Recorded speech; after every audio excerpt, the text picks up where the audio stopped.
Price the lord, hallelujah. പ്രിയ സഹോദരങ്ങളെ, ഇന്ന് നമ്മൾ ധ്യാനിക്കുന്നത് യെശയ്യാ പ്രവചനം 42:1. അവിടെ ഇമ്മാനുവേൽ പ്രോഫസിയുടെ ഭാഗമാണ്. അതായത് യേശുവിനെ കുറിച്ചുള്ള പ്രവചനമാണ്. വചനം വെളിപ്പെടുത്തുകയാണ്.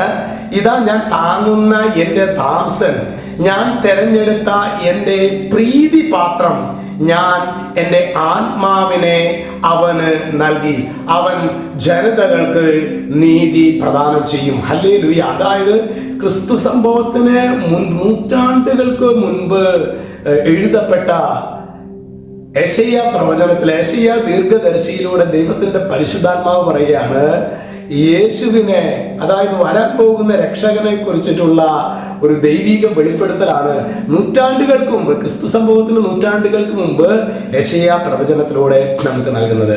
പ്രിയ സഹോദരങ്ങളെ, ഈശോയുടെ ജനനമൊക്കെ സ്വർഗത്തിന്റെ വ്യക്തമായ ഒരു പദ്ധതിയുടെ ഭാഗമാണ്. ആ യേശുവിനെയാണ് ഓരോ ദിവസവും പരിശുദ്ധ കുർബാനയിൽ പങ്കെടുത്ത് ഈശോയെ സ്വീകരിക്കുമ്പോൾ നാം സ്വന്തമാക്കുന്നത്.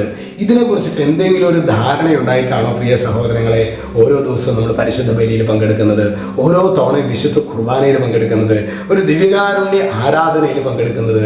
അതുകൊണ്ട് പ്രിയ സഹോദരങ്ങളെ, ഇന്ന് നമ്മൾ ഈ തിരുവചനം ഇതൊന്ന് ഒരു 3-4 തവണയെങ്കിലും നിങ്ങൾ മനസ്സിരുത്തി വായിക്കണം. യെശയ്യാ പ്രവചനം 42:1 ഇമ്മാനുവേൽ പ്രോഫസിയാണത്. ശരി, ദൈവമേ, ദൈവത്തിന്റെ പരിശുദ്ധാത്മാവേ, ഈ വചനത്തിന്റെ ഉൾപ്പൊരുൾ ഞങ്ങൾക്ക് വെളിപ്പെടുത്തി തരണമേ എന്ന് പ്രാർത്ഥിക്കാം. ഈശോ നമ്മെ എല്ലാവരെയും സമൃദ്ധമായിട്ട് അനുഗ്രഹിക്കട്ടെ. ഈ ഒരു ദിനം വലിയൊരു കൃപയുടെയും അഭിഷേകത്തിന്റെയും ദിനമായി മാറട്ടെ. രക്ഷിതാവായ യേശു ക്രിസ്തുവിന്റെ നാമത്തിൽ ഞാൻ പ്രാർത്ഥിക്കുന്നു. എപ്പോഴും എന്നേക്കും. ആമേൻ.